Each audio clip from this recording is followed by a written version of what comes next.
저희 오늘 말씀은 누가복음 14장에서 16절까지 말씀인데요. 16절에서 24절까지의 말씀입니다. 모두 함께 일어나셔서 시작. 이르시되 어떤 사람이 큰 잔치를 베풀고 많은 사람을 청하였더니 잔치할 시각에 그 청하였던 자들에게 종을 보내어 이르되 오소서 모든 것이 준비되었나이다 하매 다 일치하게 사양하여 한 사람은 이르되 나는 밭을 샀음에 아무래도 나가 보아야 하겠으니 청컨대 나를 양해하도록 하라 하고 또 한 사람은 이르되 나는 소 5 겨리를 샀음에 시험하러 가니 청컨대 나를 양해하도록 하라 하고 또 한 사람은 이르되 나는 장가 들었으니 그러므로 가지 못하겠노라 하는지라. 종이 돌아와 주인에게 그대로 고하니 이에 집 주인이 노하여 그 종에게 이르되 빨리 시내의 거리와 골목으로 나가서 가난한 자들과 몸 불편한 자들과 맹인들과 저는 자들을 데려오라 하니라.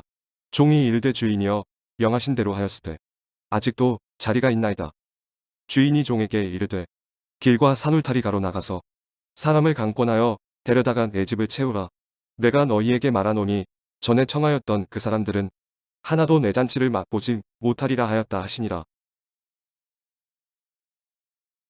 네, 오늘 말씀은 급진적 환대라는 말씀으로 김선일 목사님께서 전해주실 터인데, 김선일 목사님께서는 개인적으로는 제 스승님이십니다. 제가 기도하면서 오늘 예배를 준비하면서 기도하면서 잠깐 어떤 마음이 이렇게 확 들어왔는데, 제 인생에 김선일 교수님을 안 만났으면 어땠을까라는 생각이 들었어요. 오늘 아침에도 오면서 뭐 몇 년 이렇게 따져보니까 생각보다 또 횟수가 굉장히 길더라고요. 아무래도 몰랐던 진짜 부족했던 저를 지금까지 이끌어주시고 인도해 주셨습니다. 저는 학문적으로 지식을 가르쳐 주시는 거야 워낙 탁월하신 분이니까 그렇지만 학교에서 목양을 할 수 있구나, 목양을 하시는구나 라는 것을 교수님께 많이 들었습니다.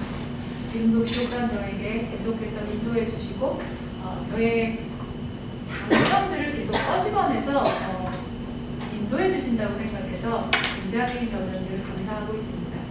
내가 이렇게 장황하게 설명하니까 구태연한 그냥 일부러 말하는 거가 아니라 목사 거짓말 못합니다. 아시죠? 너무너무 제가 존경하는 김선일 교수님, 웨스트민스터 신학대학교 실천신학 교수님이시면서 정말 스승님이시며 존경하시는 김선일 목사님께서 오늘 급진적 환대라는 말씀으로 말씀을 전해주시겠습니다.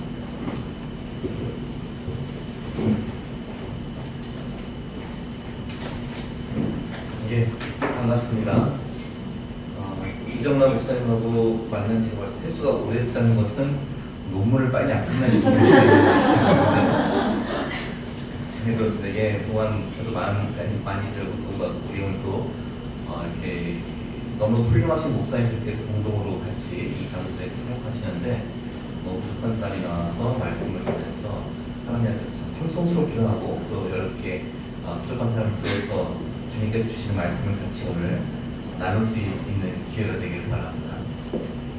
앞서 우리 찬양 너무 아름다운 찬양을 부르셨는데 저도 은혜의 찬양을 제가 인도하는 매주마다 인도하는 저는 이제 직장에서 예배 인도했는데 직장 예배 인도했는데 거기서도 자주 부르는데 템포가 이런 템포였구나 오늘 왔어요. 저는 좀 나이가 이제 갈수록 들어서 그런지 천천히 부르려고 잔잔하게 부르려고 그러는데 우리 반주자께서 굉장히 힘있게 빨리 치시더라고요. 같아서 항상 제가 반주자를 좀 놓치라고 반주자한테 속도 놓치라 했는데 제가 잘못했구나.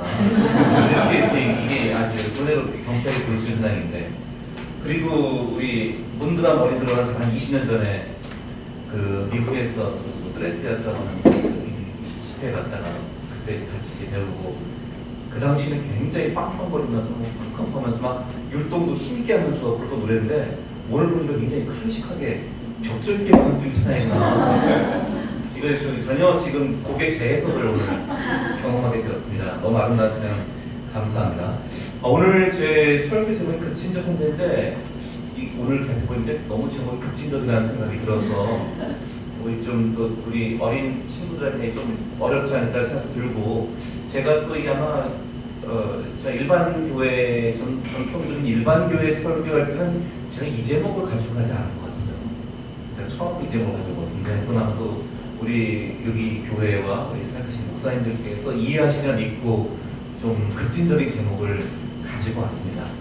자, 오늘 누가복음 14장에 나오는 이 말씀들은 이게 유명한 비유죠. 예수님께서 이 잔치를 베푼 한 주인의 이야기, 그 잔치를 베풀었는데 청했던 사람들이 오지 않자 예수님께서 그 주인이 더 나가서 몸이 불편한 사람들, 맹인들, 그리고 더 나가서는 그 마을의 경계 지점에 있는 사람들, 길거리 아주 바깥 거리에 나서 산 울타리에 가서 있는 사람들 다 데려와서 내 집을 채우라 했던, 그리고 오히려 처음에 잔치를 베풀고 초대받았던 사람들은 그 잔치 참석하지 못하고 오히려 처음에 잔치에 초대되도록 의도되지 않았던 사람들이 잔치를 와서 그 집을 채웠다는 이야기를 하고 계십니다.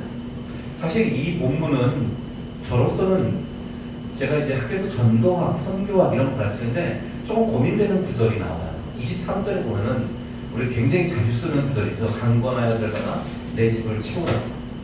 이 강권하여 들어가나 내 집을 채우라는 이 말씀이 사실 굉장히 좀 세거든요. 이게 언어가 굉장히 좀 공격적이고 굉장히 좀 강력한 언어이기 때문에 이게 마치 전도를 할 때 우리가 사람들을 강제로 막 끌고 와야 되느냐, 사람들의 의사와 상관없이 막 무조건 독촉해야 되느냐, 막 이 구절로 사실 많이 쓰였어요.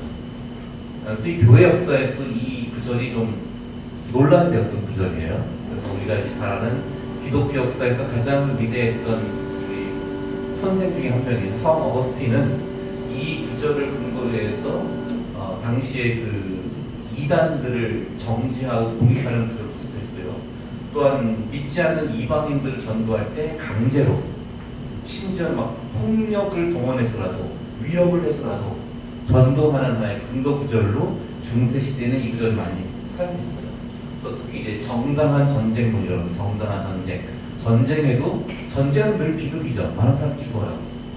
무고한 인명살상이 일어날 수 있는 전쟁이에요. 그런데 전쟁에도 정당한 전쟁이 있다라고 하는 이제 신학에서의 하나의 그 전통이 있어요. 그런 이론이 있는데 한 이론이에요. 거기에서도 이 근거 구절로 23절 강권하여 들어가나 내 집을 채우라 이걸 많이 썼습니다.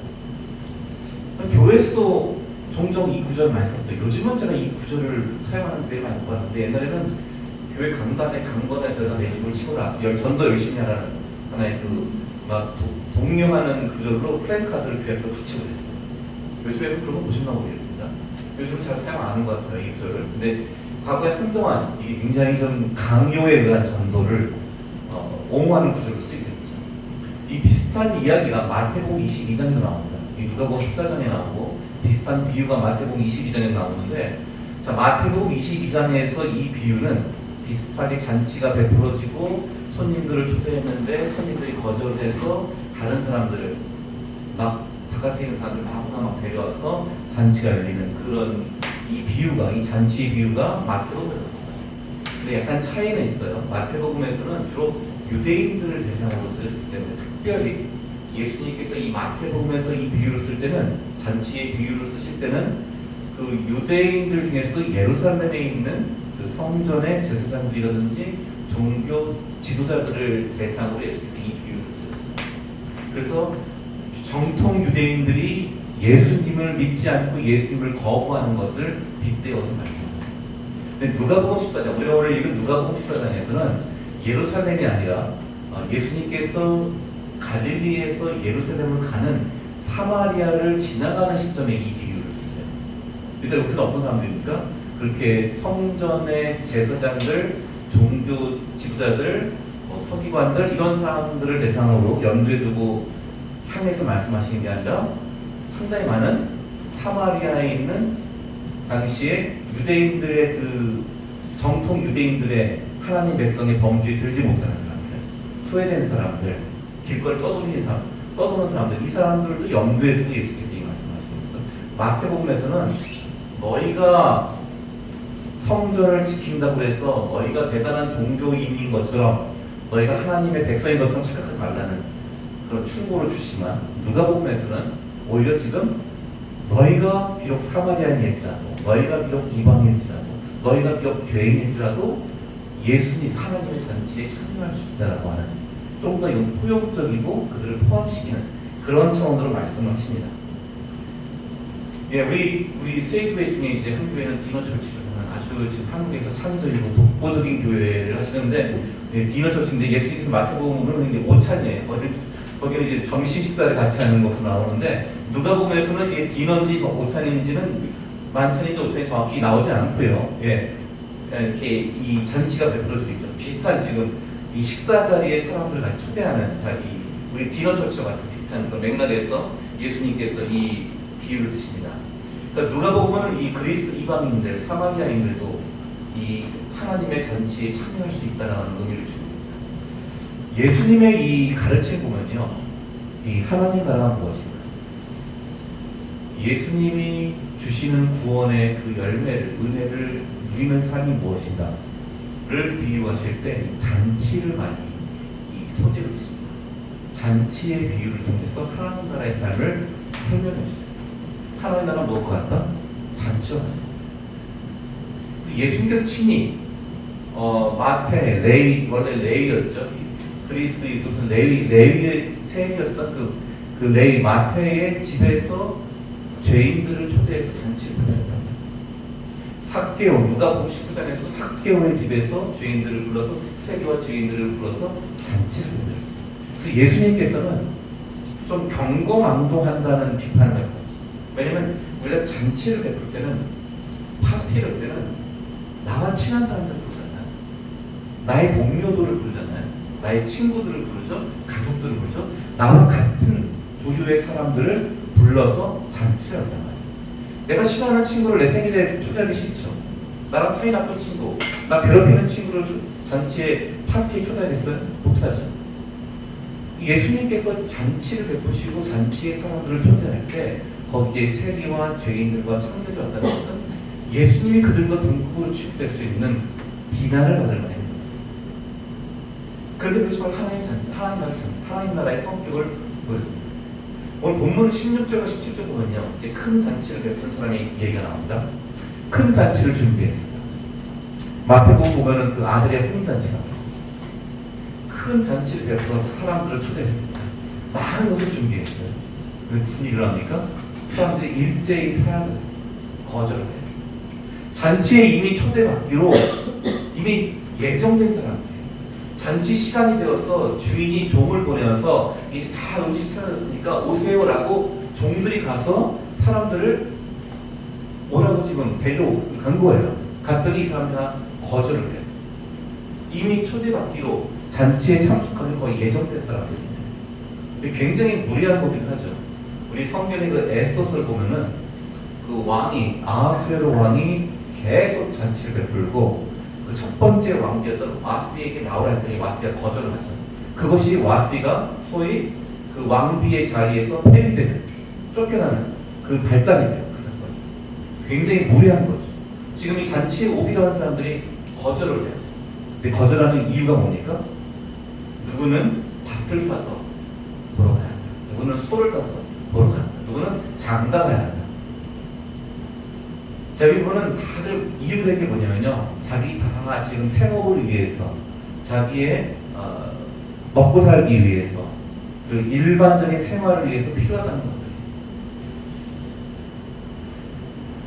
자기가 지금 산 것들, 구입한 것들, 내 힘으로 얻은 것들이에요. 내가 더 잘 먹고 잘 살고 출세하기 위해서 필요한 것들이에요. 밭을 사고 소를 사고 장가를 사고. 우리 인생에서 다 이런 목적으로 우리는 추구하고 살죠. 더 많은 나의 자산을 늘리고, 더 많은 경제 활동을 해서 생산을 많이 늘리고, 또 장가식 잘 가서 좋은 가정 만들고, 이게 우리 인생에서 주된 우리 삶의 목적들이에요. 우리에게 동기부여가 되는 요인들이에요. 인생에서 내가 중요하다고 생각한 것들을 붙잡고자, 그것을 계속해서 골라보자, 주인의 큰 잔치를 놓치는 사람.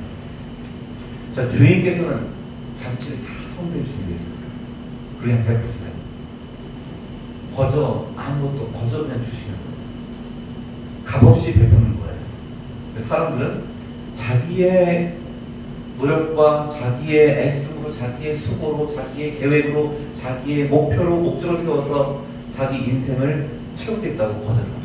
굉장히 저는 이 이야기에서 하나님의 은혜로운 베푸심에 대해서 인간이 자기의 힘으로 성공하겠다고 그 하나님의 은혜로운 삶의 비결을, 그 특권을 거절하는 모습입니다.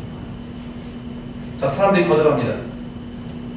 주인은 은혜로 베풀지만 사람들은 자기들 힘으로 살겠다고, 자기들 것을 지키겠다고 거절합니다. 성대한 잔치에서 값없이 하나님의 선물을 받고 하나님의 은혜를 누리기보다는 자기가 얻은 것들, 자기가 구한 것들, 자기가 목표로 세운 것들만을 사람들이 그것만을 지금 더 누리고 더 얻고 더 지키려고 합니다. 그러자 이제 본문에서 주인이 노합니다. 주인이 분노했어요. 그래서 종들을 시켜서 이제 사람들을 데려오게 합니다. 다른 사람들을 데려오게. 마태복음을 보면요, 마태복음에서 좀 무서운 언어가 나와요. 거기서 임금이 나오는데, 임금이 노예에서 진노해서 처음에 임금이 종들을 보냈더니 사람들이 거절만 하는 게 아니라 종들을 죽여버려요. 그 임금이 노예에서 군대를 보내서 진멸을 시켜요. 뭐 그런 굉장히 무서운 예가 나와요. 마태복음은 그 유대인들의 예수님을 거부하고 그들이 고집을 피다가 결국 로마에 의해서 멸망당하는 이 상황까지 염두에 두고 예수께서 말씀 주시는 그런 얘기가 나오거든요. 누가 보면 그런 상황이 아니죠. 지금 그리스인들, 이방인들 대상으로 주로 기록된 말씀이기 때문에요. 자, 여기서도 주인이 노하긴 노합니다. 노해서 어떻게 하냐? 종들을 보내서 이제 사람들을 닥치는 대로 데려와요. 닥치는 대로. 이 말입니다. 쉽게 말하면 마구잡이로 데려와요. 잔치에 초대받는데 원래 잔치에 초대받기로, 잔치에 참석하기로 했던 사람들이 아니라 잔치에 올 생각이 없던 사람들, 잔치가 있는 줄도 몰랐던 사람들을 막 데려오는 거예요. 그래서 시내의 거리와 골목에 가서 가난한 사람들, 몸이 불편한 사람들, 저는 사람들, 맹인들을 데려오고, 자, 이 사람들은, 가난한 사람들과 장애인들, 맹인들, 이 사람들은 당시에 하나님의 저주를 받은 사람들입니다. 고대 원래 구약 성경에서는 이 부유한 사람을 하나님 기뻐하는 사람이었어요. 가난한 사람들과 장애인들은 하나님 저주를 받은 사람이에요. 그래서 이 사람이 누구의 죄로 인해서 실명하였습니까? 라고 사람들이 예수님께 묻잖아요. 자, 그렇게 자격이 없다고 생각했던 사람들, 이 잔치에 참석할 만하지 못하다고 생각했던 사람들을 다 데려옵니다. 이 말은 사실은 좀 더 나아가서 당시 이스라엘 안에서도 다른 사람들에게 천대받던 세리와 창기와 일반적인 죄인들 혹은 사마리아인들까지 포함하는 그런 구절이었죠. 이제 예수 그리스도의 복음이 율법을 지켜왔던 유대인들만이 아니라 이제는 율법을 잘 못 지킨다고 늘 구박받고 소외되었던 그런 사람들까지도 다 포함하는 예수 그리스도의 복음이 전파되는 장면을 보여주고 있습니다. 그 사람들 모았어요. 그 종이 와서 말하기를 아직도 잔치에 참석할 좌석이 남아있습니다. 사람들 더 데려올 수 있습니다. 그랬더니 주인이 뭐라고 그래요? 길가로, 저 먼 길로 가고 산 울타리, 보통 산을 중심으로 해서 한 마을이나 이 도시가 이제 경계가 설정되잖아요. 산 울타리가 산 경계로 간다는 것은 거의 다른 나라 사람, 다른 마을 사람, 그러니까 이방인들을 상징할 수 있죠. 사마리아인들이나 이방인들, 사마리아인과 이방인들까지도 그들도 잔치에 다 데려가요. 저희가 여기서 뭘 볼 수 있어요? 여러분 좀 성경 잘 아시는 분들은 예수님께서 사도행전 1장 8절 지상명령을 주실 때 예루살렘과 온 유대와 사마리아와 땅까지도 내 증인이 했던 그 말씀이 여기 담겨져 있죠. 예수 그리스도의 복음이 하나님 나라의 백성이 되는 그 특권이 이제 유대인들만이 아니라 율법을 잘 지킨 사람들뿐만 아니라 그렇지 못한 사람들이 계속 확장되는 그 모습을 보여주고 있습니다. 어느 목사님이 그래요. 예수님이 제자가 몇 명입니까? 12명이죠. 12명의 제자가 있죠. 예수님 제자가. 12명의 제자는 예수님께서 어떤 원칙으로 그들을 선별하셨을까? 어떤 사람들을 예수님께서 제자를 뽑으신 것 같아요? 어느 목사님이 이거다 답을 이렇게 말씀하세요. 마구잡이로 뽑았다. 예수님. 그냥 막 뽑았다. 그냥 이런 사람 저런 사람 골라서 뽑은 게 아니라 어떤 자격시험을 놓고 뽑은 게 아니라 그냥 뽑았다는 거예요. 약간 그분은 이제 가장적으로 말씀하시잖아요. 그냥 예수님 지나가시다가 그냥 부르시잖아요. 그런데 중요한 것은 그 사람이 아니라 예수 그리스도의 부르심을 응답해서 나오는 사람들은 예수 그리스도를 만나면 새로운 사람으로 변화된다는 것을 보여줍니다. 사람에게 있지 않냐고 그 부르신 자에게 있다. 초대하신 분에게 있다. 우리를 부르신 분에게 우리를 변화시키는 그 능력이 있다. 이 잔치에서도 지금 이 주인이 이 사람들을 데려옵니다. 마부자비를 불러놔요. 아무나 불러놔요. 하나님의 은혜를 받는 데 있어서, 하나님 백성이 되는 데 있어서 그 어떠한 조건과 그 어떤 자격과 그 어떤 공로도 필요하잖아요.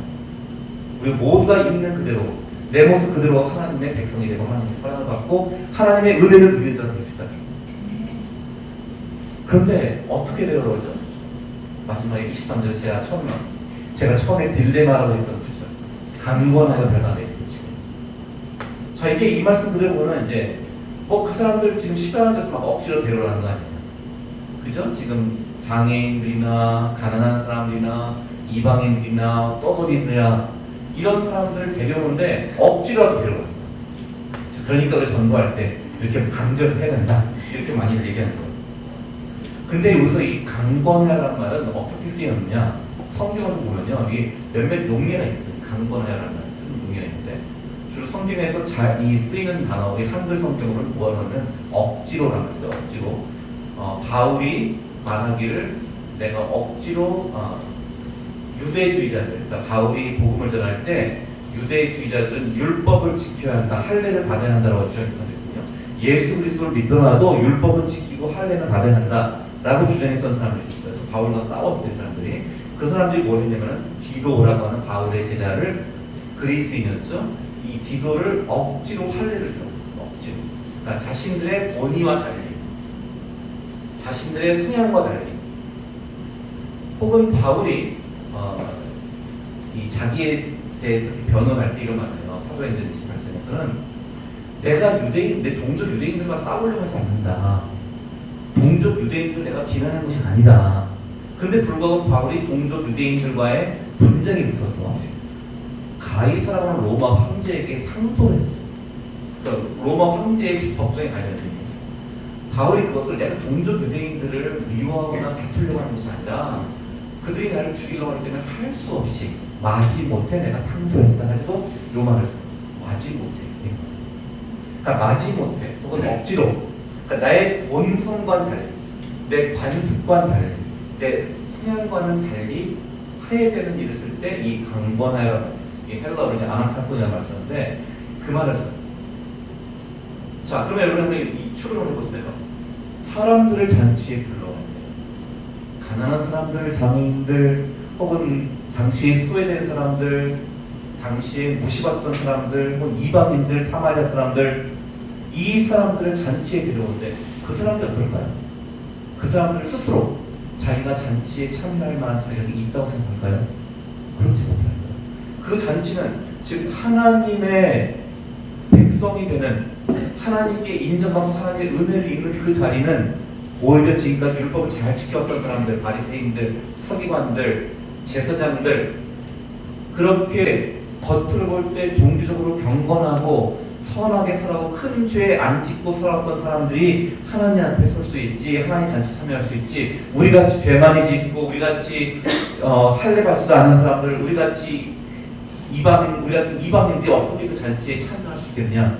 그 사람들 스스로 자격지심 가질 수 있고 그 사람들 스스로 나는 그 잔치에 참여할 만한 합당한 신분이 아니라고 생각해요. 그래서 이 사람들이 거절할 수 있어요. 이 사람들이 머뭇거릴 수 있어요. 이 사람들이 주저할 수 있어요. 그때 강권한 결단이 지금 치열합니다. 이거 이해되십니까? 이거는 이 사람들을 위협하거나 이 사람들에게 무례하게 범하거나 하는 것이 아니라 오히려 이 사람들을 설득하고 위로하고 확신을 줍니다. 그래서 이거는 굉장히 공격적인 언어가 아니라 오히려 그렇게 자기 스스로 열등감에 빠진 사람들, 자기 스스로는 나는 내 인생은 가치가 없다고 느끼는 사람들, 그런 사람들에게 다시 희망을 주고 위로를 주라는 거예요. 그때 강권한 강력하게 그들을 설득합니다. 이 말씀과 비슷한 말씀이 13절 14절에 나와요. 우리가 읽지는 않지만 13절 14절 보면 예수님께서 이렇게 말씀하시죠. 너희가 잔치에 가려거든 윗자리에 앉으려고 하지 마라. 그러면서 오히려 말석에 앉아라 이런 얘기예요. 너희가 잔치를 베풀거든 13절 보시면요. 잔치를 베풀거든 차라리 가난한 자들과 몸 불편한 자들과 저는 자들과 맹인들을 쳐라. 똑같은 말씀 나오죠? 그러면서 하신 말씀이 14절 그래야만 그들이 갚을 것 없이 없으므로 내게 복이 되리니 이는 의인들의 부활시 네가 갚음을 받겠으리라 하시더라고요. 갚을 것이 없는 사람들 초대하라. 갚을 것이 없는 사람들 초대하라. 너의 이득과 너의 이해관계를 위해서 너 혼자만의 즐거움을 위해서 사람들을 초대하지 말고 너에게 그걸 갚을 것이 없는 사람들 너와 이해관계 있지 않은 사람들을 초대하고 그들을 데려가. 이 세상은 다 이해관계에서 움직여요. 나에게 얼마큼 이득이 되느냐 나에게 얼마큼 이익이 되느냐 이게 나한테 얼마큼 유리하게 되느냐에 따라서 사람들을 만나고 사람들을 사귀고 사람들의 모임을 하는 거예요. 예수님이 그렇게 말씀하신 것은 그런 이해관계와 이득과 내 유불리를 따져서 사람들을 초대하지 마. 오히려 너에게 해줄 것이 없는 사람들 아무도 부르지 않는 사람들을 오히려 초대하고 그들과 함께하는 거예요. 그 말씀에 있어서 비유로 말씀하십니다.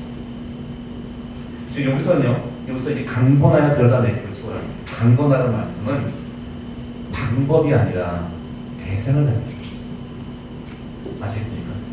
강권, 그러니까 막 얼만큼 억지로 막 그냥 막 이렇게 들들 볶아서 데려오냐 이게 아니라 그런 방법을 말하는 것이 아니라 누구를 데려오는 것입니다.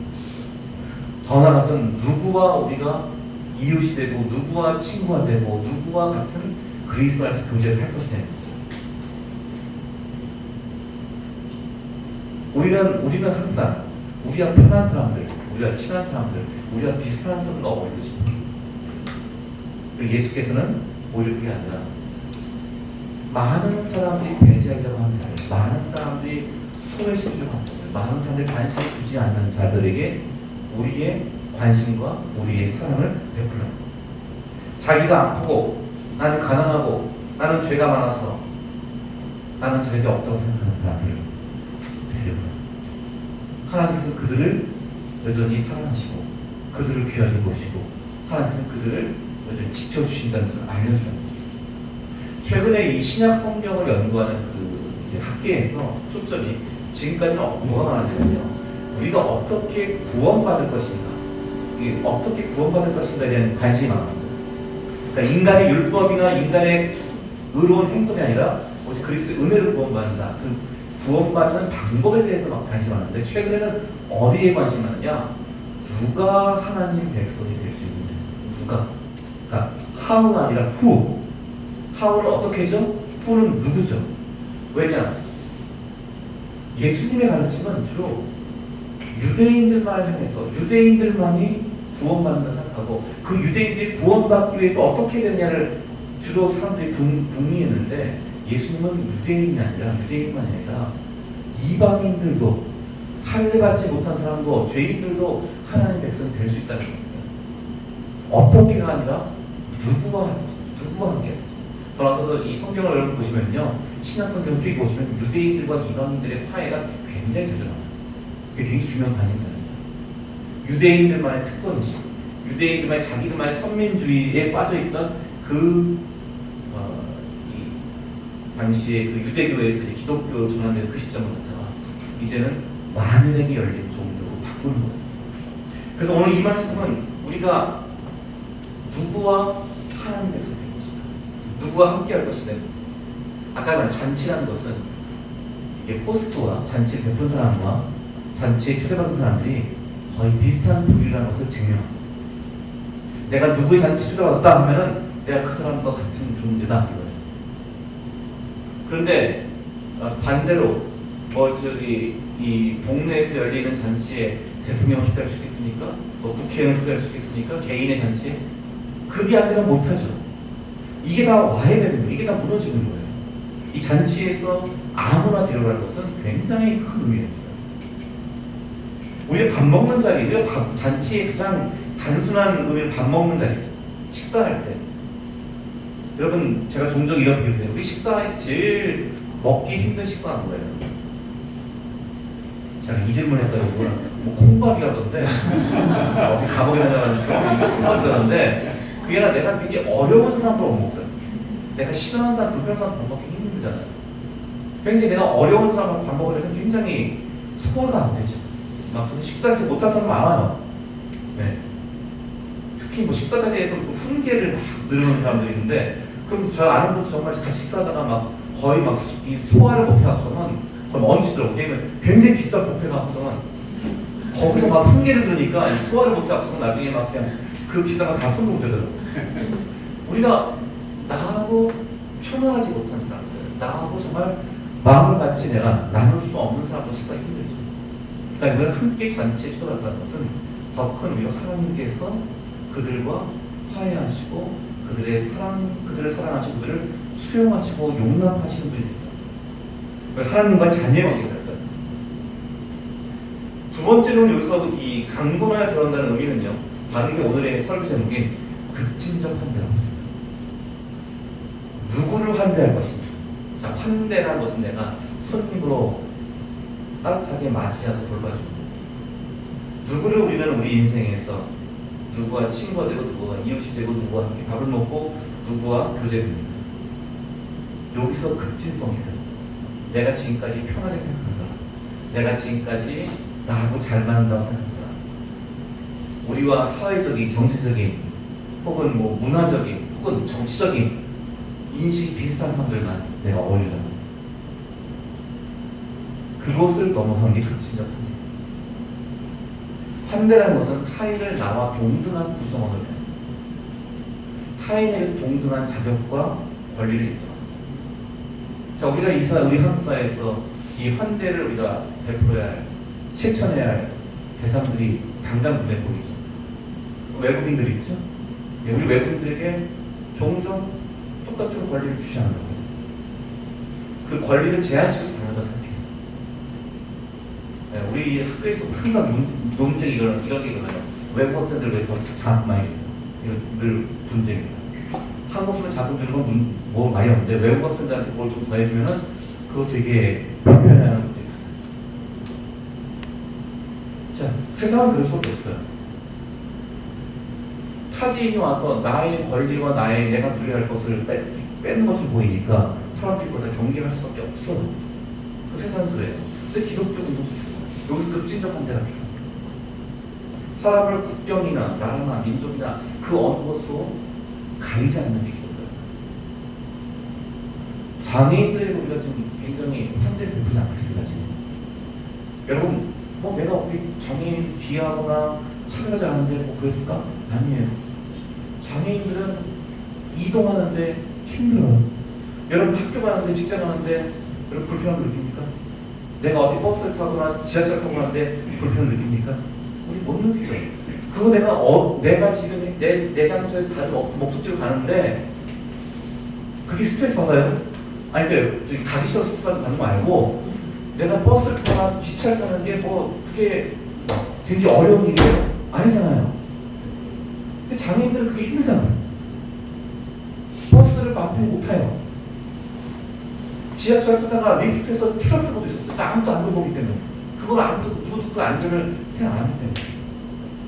우리에게는 당연하게는 이동편이 그들에게는 굉장히 힘든 일이에요. 그래서 저도 이거 잘 못 느꼈어요. 근데 제가 이제 이런 적이 있었어요. 제 친구들하고 같이 옛날 대학교 때 동기들과 같이 모임을 가졌는데 제 대학 동기 중에 한 명이 장애인 운동을 하고 있는 본인이 수험업이 장애인이고 또 장애인 운동을 하고 있고 지금은 우리나라에서 장애인 운동위원회에서 가장 큰 그 권위를 가지고 역할을 하고 있어요. 유엔 권리위원회고요. 우리나라 대표하는 거의 동아시아를 대표하는 장애인 권리위원회 유엔 대표예요. 그 친구를 같이 만나서 이제 식사를 하고 이제 커피를 마시러 가는데요. 그 친구가 자꾸만 그치 스타벅스 어디 있지? 뭐 초수섬 어디 있지? 이러는 거예요. 저는 이제 제가 혼자 좀 우쭐한 생각에 혼자 이렇게 의식 있다거나 좀 우쭐한 생각에 무슨 그런 대기업 카페를 가냐고 저기 좀 개인이 하는 좀 좋은 소박한 그러면서 개성 있는 그런 카페 가야지 너 무슨 그런 대기업 다국적 기업 카페를 가려고 그냥 그랬거든요. 그랬더니 그게 아니라 거기 가야지 편의체험에 들어갈 수 있는 통로가 있대. 우리가 그런 거 생각 못했죠. 근데 장애인들은 그냥 아무 예쁜 카페도 작고 그 치지 않아서 못 들어가는 거예요. 우리는 그거 생각 못하죠. 근데 그래서 그 친구는 그러니까 스타벅스나 이 어느 정도 규모가 이상되는 카페는 그걸 해놔야 돼요, 법적으로. 그러니까 거기 있었더라고요. 전 그것도 모르고 저 혼자 막 의식 있는 척을 하면서 에이 그럼 무슨 그런 무슨 대형 프랜차이즈나 좋아하냐고 했는데 그게 아니었더라고요. 저도 세상 굉장히 몰랐던 것이고 저도 굉장히 제 위주로만 살았거든요. 자, 이게 환대예요. 우리 장애인 동등한 권리를 못 누리고 있어요. 지하철 타는 데도 눈치를 봐야 돼요. 제가 전에 지하철에 약간 좀 사람들이 많은 지하철을 썼는데 어느 장애인분이 휠체어로 들어오시더라고요. 그래서 잠시만요 그러면서 저희 장애인석에서 갈게요 그러는 거예요. 왜냐면 장애인들 칸이 있고 있죠? 거기 다들 자기가 사람들이 별로 없으니까 다들 거기다 서 계시는 거예요. 그래서 본인이 거기 들어간다는 거예요. 그러니까 사람들이 다 나와야죠. 휠체어가 들어가니까. 그거를 그렇게 해놓고 사람들은 다 또 거기서 또 나오니까 더 좁아지죠 우리가 있는 공간은. 그러니까 그럴 때 약간 좀 짜증 내시는 분들이 있더라고요. 짜증 낼 게 아니시는 거. 그러니까 그분들 자리예요. 우리가 불편함을 당연하게 옆으로 살려야 되는 거예요. 우리가 편안했던 것이 누군가에게 불편했던 거예요. 그러면 그들에게 정당한 권리를 주기 위해서는 우리도 불편함을 감수해야 되는 거예요. 이게 환대가 그냥 우리 교회 온 사람 잘 맛있는 거 주는 것만이 환대가 아니라 우리의 삶 속에서 나는 당연하고 나는 편안하지만 다른 사람은 불편했던 것을 감수하는 게 그게 환대입니다. 제가 읽었던 책 중에 하나 대리기사라는 책 있어요. 대리기사. 굉장히 재밌게 읽은 책인데요. 그게 어느 이제 대학 강사였던 연세대학교에서 강의했던 분이 이 대학교 시간 강사는 굉장히 거의 힘들잖아요. 그러니까 이제 대리기사 업무를 했어요. 밤에는 대리기사가 일하는 거예요. 그러면서 우리 한국 사회를 본 거예요. 대리기사 일하는 거였어요. 그거에 있었던 이야기 몇 가지 사례들이 있는데 참 그게 제가 가슴 아픈 얘기가 있어요. 이 대리기사는요, 자기의 기사 남의 차에 이제 딱 앉을 때 그 차의 의자를 시트를 못 움직인대요. 남의 차이기 때문에 자기가 함부로 못 움직인대요. 못 건드린다고. 그러니까 덩치 큰 대리기사가 몸 작은 사람이 운전했던 차를 하려면 뒤로 빼야 되는데 못 빼는 거예요. 막 어떻게 몸이 그래도 중요한 건 뭐냐면요. 그 차 주인이 아무 말도 안 하는 거예요. 당연하게 맞아요. 그리고 그 약간 옮기려 때 싫어하는 사람도 있다. 내가 또 옮겨야 돼. 못 옮기는 사람도 있다. 그럴까봐 아예 말도 못한다. 자, 그럴 때 이런 상황에서 누가 환대하는 사람이에요? 어떤 분이 그분이 가장 귀하게 본 사람이 몇 사람이에요?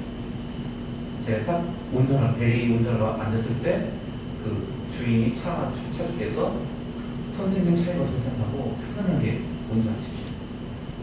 자기 시트도 다 조절하시고 편안하십시오.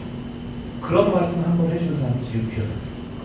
근데 그런 말 안 해주면서 전도반을 하는 사람이에요. 찬송 부르고 그런 사람 이렇게 가장 자기가 불편했던 사람이 그런 사람 종교인들이라는 거예요. 자기가 그 자리에 앉았을 때 자기가 어떻게 표현할 수 있는 생각 안 하고 그거 생각하고 그냥 계속해서 전도하려는 사람들이 오히려 자기한테 더 불편해서 환대가 아니라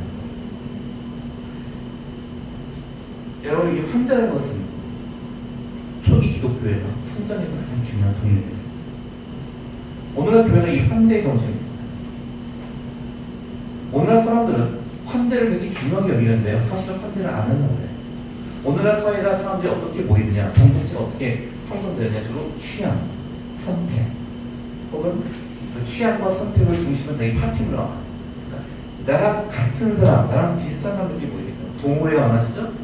예, 저도 이런 것들이 굉장히 중요한 선교의 계기는 된다고 봐요. 그런데 현대인들의 세상 사람들의 어울림과 만남은 자기들과 비슷한 사람들끼리 자기가 편한 사람들끼리 모이겠다. 여기서도 파티 문화가 나왔어요. 잔치. 이 파티 문화가 그런 파티가 자기들끼리 편한 사람들끼리, 자기들끼리 잘 맞는 사람들끼리.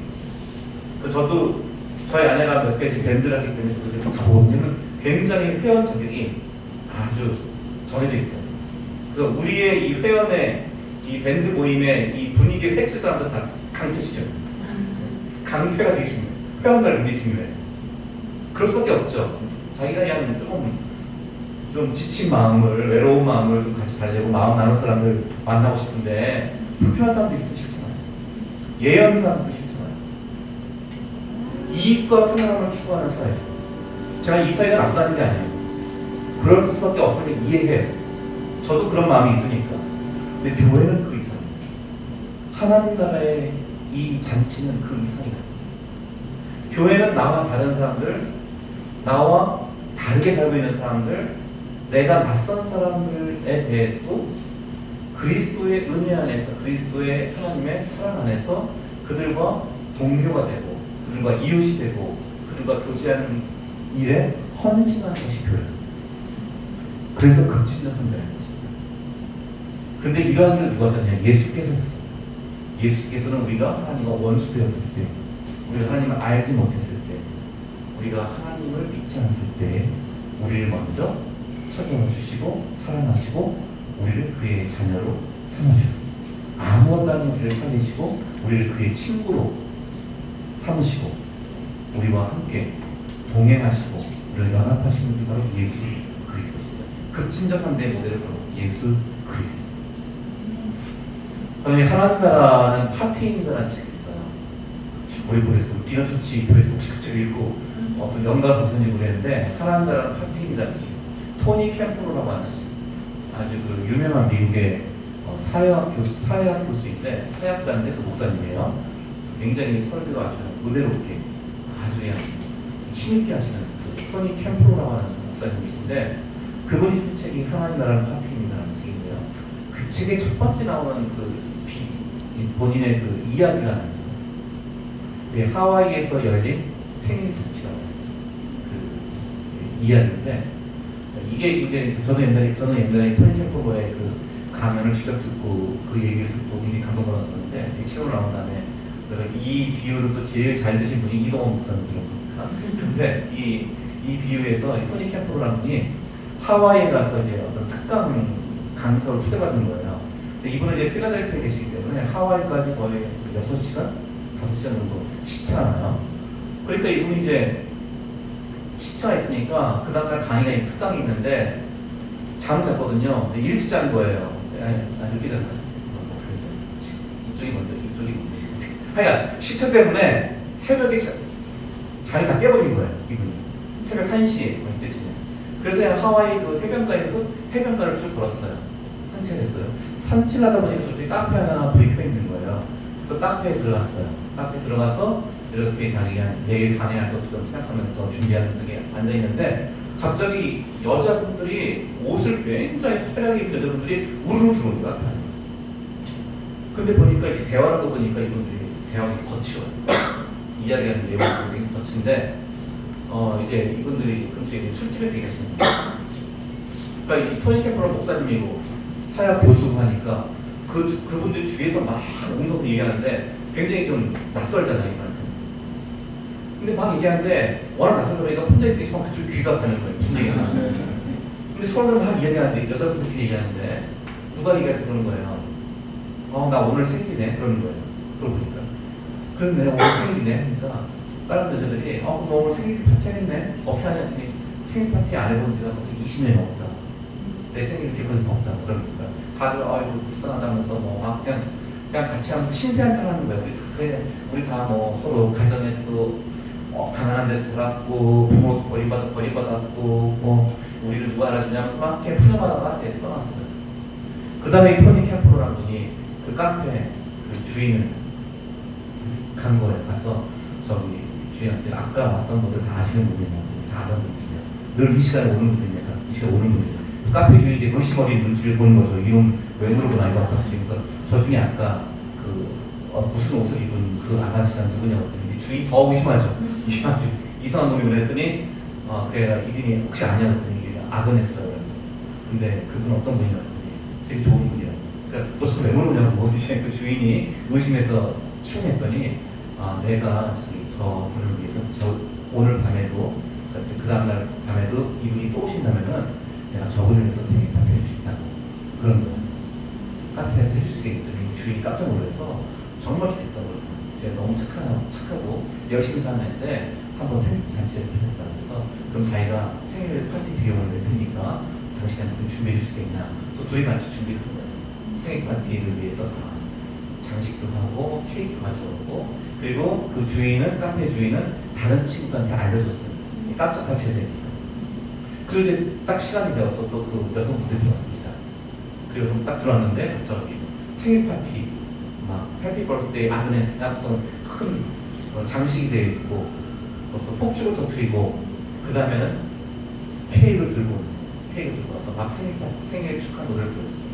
그때 그 아그네스라는 여인이 말하기를 너무 막 말을 못하고 막 눈물을 흘리면서 너무 감격해했어요. 어떻게 못하다가 나중에 이 생일 케이크를 내가 20년 만에 받아본 생일 케이크인데 이거 내가 오늘 안 먹고 집으로 가져가면 안 되겠냐고. 내가 좀 지금은 이걸 간직하고 싶다고 이 생일 케이크를. 그리고 다들 이제 그렇게 하라고 해서 기꺼이 허락해줬어요. 그리고 너무 고맙다고 해서 이 여인은 울면서 나갔어요. 그 다음에 되게 멋쩍은 상황이 됐잖아요. 남은 사람들끼리. 그때 이제 토니 캠프가 말하기를 우리가 저 여인을 위해서 아그네스를 위해서 같이 기도할까요? 라고 한 거예요. 같이 기도하겠다고 했어요. 거기서 그 자리에서 그 여성을 위해서 같이 기도하고 또 거기서 온 다른 여성분들을 위해서 같이 기도했어요. 기도가 끝나고 돌아갔습니다. 그때 카페 주인이 당신 왜 목사라는 얘기가 아닌 것 같아. 그랬더니 그러면서 미안하다고 내가 그것까지 말해야 될 필요성을 못 느꼈다고 혹시 오해할까 봐 하더니 당신 어느 교회 목사냐고. 그래서 자기는 나는 지금 그냥 특별히 무슨 교회 없이 나는 지금 살 건데 당신이 있는 교회라면 나도 그 교회 가고 싶다고 그랬더니 난 어떤 교회, 당신 어떤 교회냐 했더니 말하기를 그럼 나는 저 술집에서 일하는 여성들을 위해서 생일 파티를 열어주는 교회 그런 교회는 없는 것 같다. 그런 교회가 있다면 나는 가겠다 했다는 거예요. 자, 우리가 이 급진적 환대 여러분 이 자리에서 한번 여러분 이 공간에 모이시고 이걸 부름받은 여러분들도 예수 그리스도의 그 모델을 따라서 이 급진적 환대를 실천하는 이 교회가 이 공간이 되기를 바랍니다. 우리의 삶 속에서 내가 누구에게 환대를 베풀었지 우리 어린이들도 있지만 왕따 당하는 친구들이 있다면 내가 가서 친구가 되어주는 것 그것이 환대예요. 다른 친구들이 싫어하고 따돌리는 친구가 있어요. 내가 가서 친구가 되어주고 내가 가서 옆에 이기시면 그게 환대예요. 우리와 다르다고 느끼는 사람들 우리와 혹은 이 교회에 오기에는 내가 너무 부족하다고 느끼는 사람들 그들을 인정해주고 용납해주는 것이 바로 환대입니다. 우리 세계교회이기 때문에 우리 예배하는 교회 담비로 교회 하늘누리 교회 세계교회가 다 함께 협력하여서 예수 그리스도의 모든 사람들을 용납하시고 환대하시는 그 하나님 역사에 쓰임받는 이 공간이 되기를 주님의 이름으로 축원합니다. 기도하시겠습니다. 하느님 아버지 감사합니다. 주께서 우리를 먼 곳에서부터 바라보시고 우리를 기억하시고 우리를 사랑하셔서 주의 자녀로 삼아주시고 주의 제자로 우리를 인치심을 감사드립니다. 우리가 주님의 급진적 환대를 받아서 우리가 믿는 자가 되고 그건 이 주님의 몸된 교회로 부르심을 받았음을 다시금 확인하고 감사를 드립니다. 주여 우리가 또한 주님의 환대를 베푸는 자가 되게 해주시고 그 환대를 따라가는 자들이 되게 해주시고 그 주님께서 다른 사람들을 용납하시고 이끄실 때 우리가 함께하는 자들이 되게 하여 주옵소서. 다른 사람들이 많은 사람들이 이 공간을 통해서 주님의 부르심을 듣게 하여 주시고 주님의 용납하심을 느끼게 하여 주시고 주님의 바로 세워주심을 경험하여서 그들의 인생이 변화되는 귀한 이 변화의 장소가 되게 하여 주옵소서. 주께서 이들을 먼저 위로하시고 우리 이 세 교회의 모든 성도들을 주님께서 주의 사랑받는 자녀로 강건하게 세워 주시옵소서. 예수 그리스도의 이름으로 기도합니다.